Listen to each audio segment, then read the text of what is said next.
Hello and welcome back to Rage Gaming, and yes, more Monster Hunter Wilds goodness. Just last night we had the surprise release date trailer with our first real look at Scarlet Forest locale, as well as the big flagship reveal at long last. Now with this trailer, so much new information dropped. Like not just the trailer stuff itself, but say new press release information, the big website update, community realizations looking back, and more. So here's a video to highlight many new details we've learned.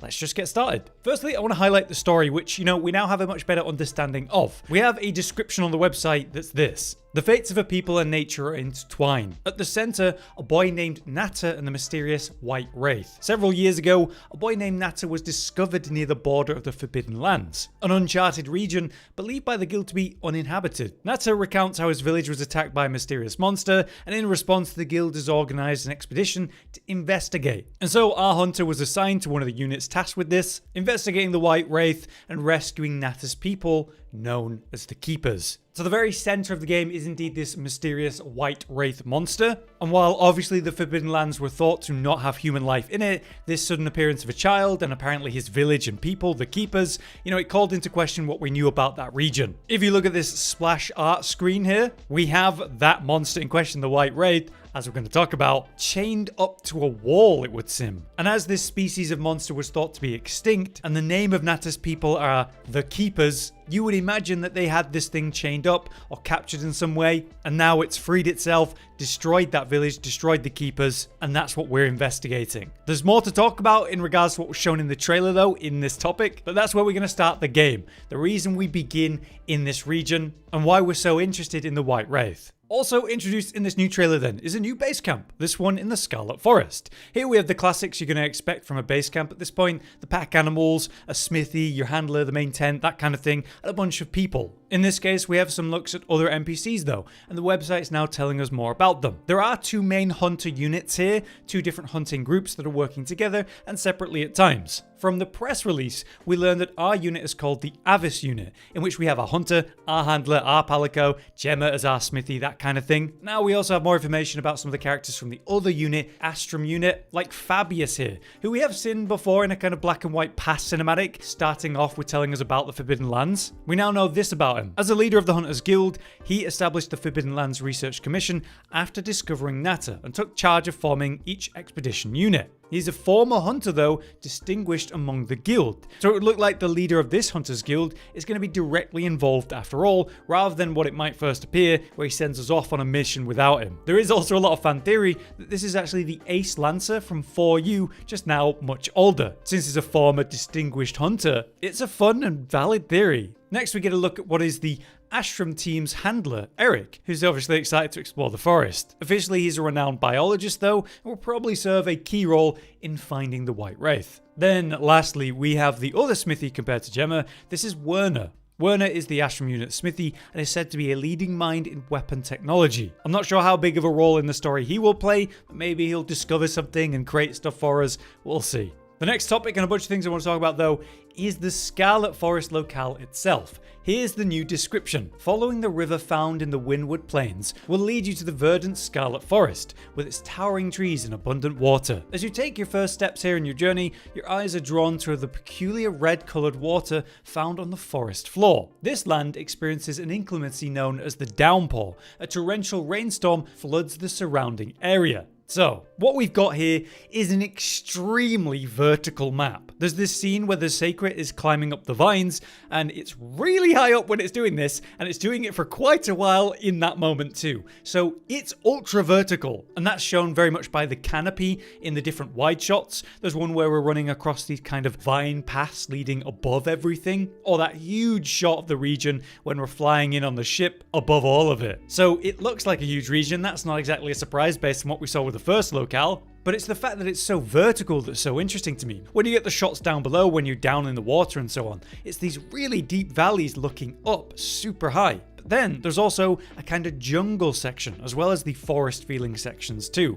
It's a very tropical place rather than like a woodland per se. We also get to see it showcased in all three different periods: the fallow, the inclemency, and the plenty. Inclemency is when we see that chaotic downpour though, the surging water levels, the raging currents, and then it's after the inclemency, the storm, when that breaks, that's the period of plenty that begins, and that's what looks so beautiful. I feel like most people are going to want that most of the time, but we'll see. A theme that we see throughout the Scarlet Forest, though, is the many ruins or ruined city structures that are here. What's going on is a lot of built-up states of decay of structures, these buildings that are built into the large hills and mountains, very vertically as well, in and around them. We do see new signs of life, as we'll talk about briefly soon, but whatever civilization used to live here seems pretty big because it's like a city in itself. There are some cool little callbacks in the design of this area though. One of the zones has these kind of flowing water steps, and this has very familiar feelings to the primal forest in zone 3 back from 4th gen, likely inspiring this beautiful section to, bring it back and update it. There's a lot of discussion about this locale in regards to different towns and areas that look very inspired from 4th gen, so if you played those games, maybe you'll get familiar feelings. Now, an interesting detail about the Scarlet Forest is the fact that doshaguma appears in the kind of foresty jungle section. Despite this being a windward plains monster, clearly the monsters can come from other locales to this one, even if it's not their base locale. The weather system will play a large role though, so let's get into the new large monster topic. Starting, of course, with the apex predator of the Scarlet Forest, which is not lala barina, but it's Uth Duna. Its description is this. This is its territory, and we're intruders. A leviathan that rules the Scarlet Forest as its apex predator has adapted to the water-rich environments, and is sighted most often during the downpour. It makes use of the moisture and its own bodily fluids to create a protective veil around itself. So it only emerges during the inclemency periods,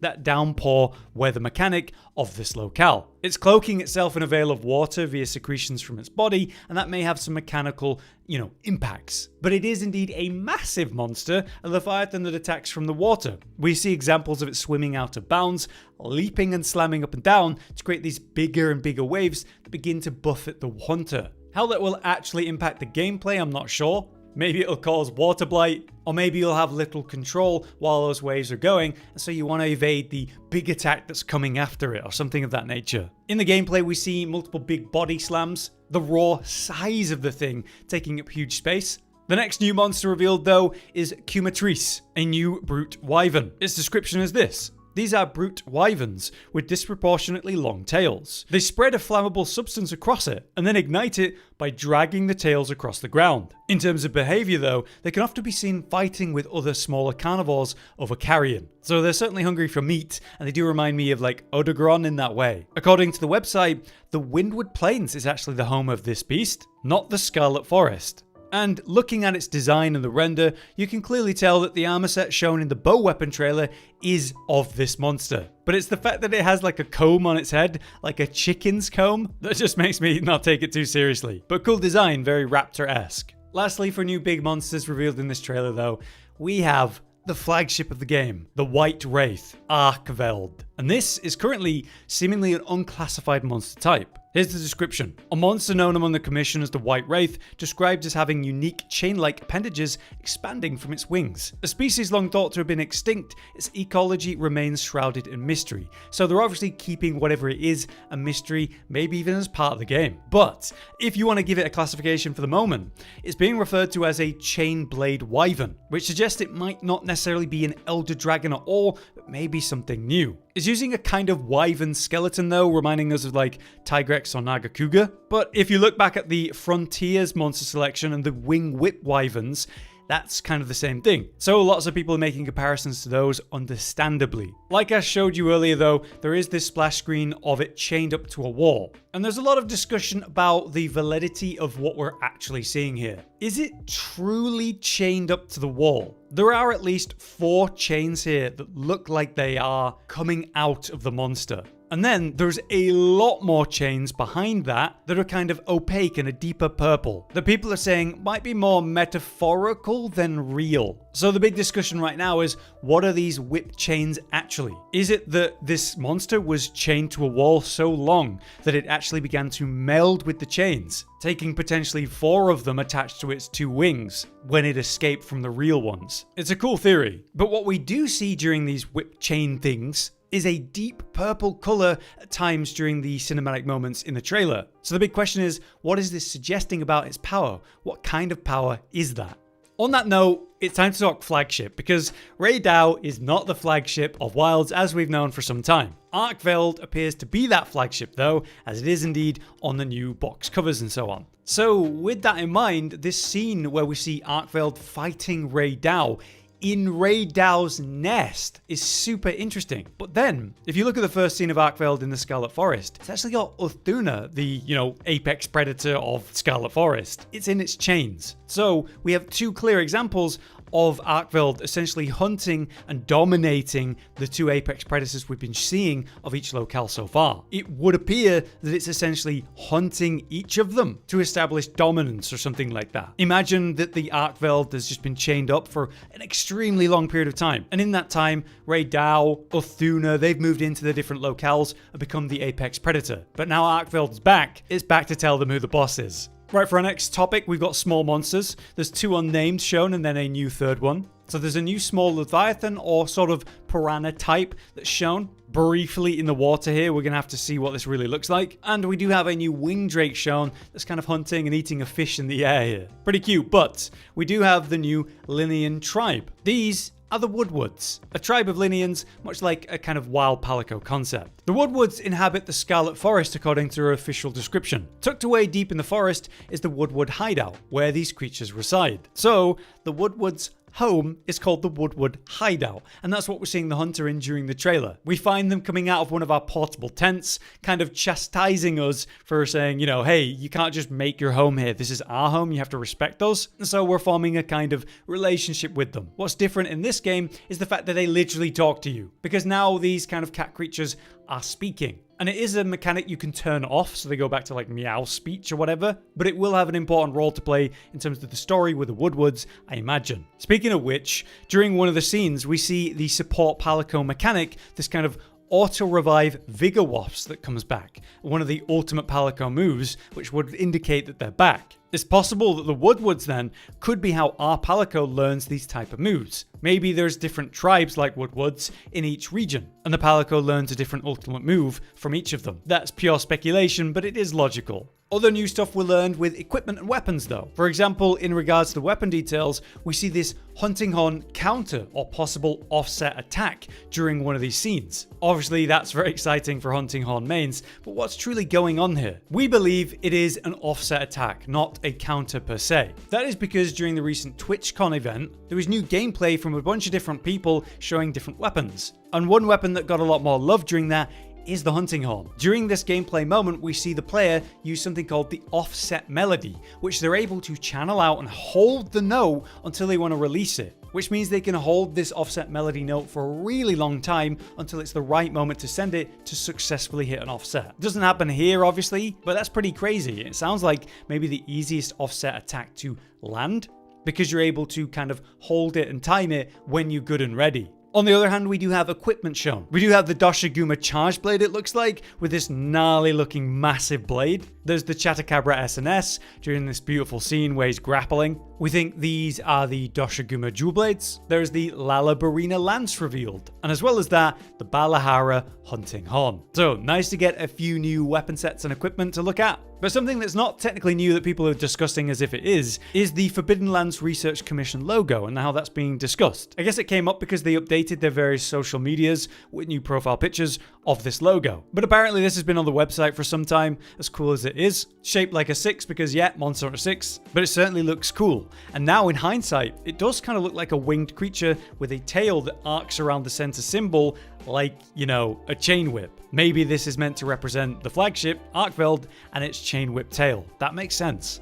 Other stuff that was shown though is, say, the fishing minigame. The website does mention big game fishing, so it could be a lot more involved than what we've seen so far in, say, the Gamescom gameplay or in this trailer. We'll have to see. As another topic, just a reminder that our hunter is in fact talking, as shown in this new trailer, and we do get a look at the new box art that's been revealed, which is indeed Arkveld facing off against a hunter, but this time in the Windward Plains. And what's kind of cool is the different offerings they have. The base version, deluxe, and so on. It showcases this box art, except in 3 different weather situations, which would be the fallow, inclemency, and plenty. So really nice to take a look at that. Another thing that's kind of confirmed is this seikret customization that we see in the deluxe edition of the game. We have two totally different seikrets shown, the more default one that we're familiar with, and then this other with like new equipment on it with a large plume down its neck and a kind of orange and white color theme compared to blue and purple. While it is not a massive shock that seikret customization is going to be a feature, we are a little concerned that